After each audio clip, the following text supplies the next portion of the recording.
My mother-in-law was having a heart attack. My husband, a top cardiac surgeon, was the only one who could save her. I didn't call him for help. I just stood there and watched, my eyes cold, as she took her last agonizing breath in front of me. In my last life, when she had this heart attack, I called my husband immediately. He accused me of being a jealous, manipulative wife, faking an emergency just to drag him home. He refused to come. She died in the hospital. And when my father-in-law demanded to know why, my husband swore I had never called him, pinning the entire blame for his mother's death on me. The father-in-law, consumed by hatred, stabbed me to death. When I opened my eyes again, I was back on that very day. Eva, Dr. Chen is the only one who can perform this surgery. You have to get him here now. If he is not here within the hour, she is not going to make it. When I came to, my mother-in-law Helen was already on the hospital bed, her breath shallow and ragged. The situation was critical. On instinct, I pulled out my phone and started to walk away. But after 2 steps, the image of my father-in-law butchering me flashed through my mind. I hadn't died after the last stab wound. I remember looking down, my stomach a bloody, mangled mess. A shiver ran down my spine. My husband Liam loves to dodge responsibility, doesn't he? Well, not this time. The phone rang for what felt like an eternity before he finally picked up. What is it? Liam's voice was sharp with annoyance. My own voice trembled, thick with unshed tears. Liam, it is your mom. She has had a heart attack. We're at your hospital. And the head nurse said you are the only one who can do the surgery. You have to come, please. There was a pause, then his tone turned cold with fury. Eva, are you serious right now? I take Winona to the mall for a few hours and you pull a stunt like this. You are using my mother's life to score jealousy points. Have you lost your mind? No, I am not. I whimpered. She is really Liam, honey. I don't feel so good. A sweet, delicate voice cut me off. Winona, are you okay?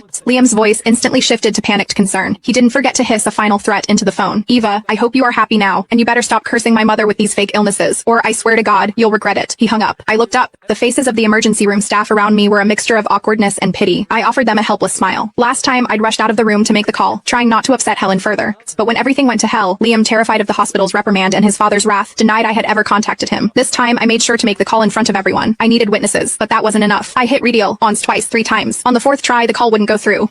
He'd blocked me. I leaned over Helen's bed. Mom, just hang on. Liam wouldn't just leave you. She was still conscious. As I said those words, her monitor shrieked, the lines going haywire. The doctors and nurses jolted into action, a chaotic ballet of desperation. The head nurse pulled me out of the room, her face grim. Eva, her situation is deteriorating rapidly. I don't care how you do it, but you need to get Dr. Chen here now. But he won't answer my calls, I cried, my voice thick with panic. Then try someone else's phone. Disappeared back into the room, leaving me alone in the hallway. Simone, Elsa's phone. I borrowed phones from 2 different nurses. Both times, as soon as Liam heard my voice, he hung up. The head nurse had given me a direct order. I had to find another way. Wiping my tears, I opened the app for the city's biggest live streamer, a guy who ran a channel called HelpForce Live. I sent the biggest virtual gift they had. A moment later, I was live with him. Hello, HelpForce. I began, my voice choked with sobs. I am just a regular person, but I am in a terrible situation. My mother-in-law has had a sudden heart attack, and Dr. Liam Chen is the only surgeon who can save her. But he won't take my calls. He is at the city center mall right now. If anyone sees him, please tell him to get to St. Jude's Hospital immediately. His mother only has about 40 minutes left. I finished, my whole body shaking, and sent the streamer a photo of Liam. The streamer hesitated. Ma'am, I understand you are upset, but doctors have private lives too. We can't just ambush him because you say it is an emergency. This could be a serious invasion of his privacy. So, before he could finish,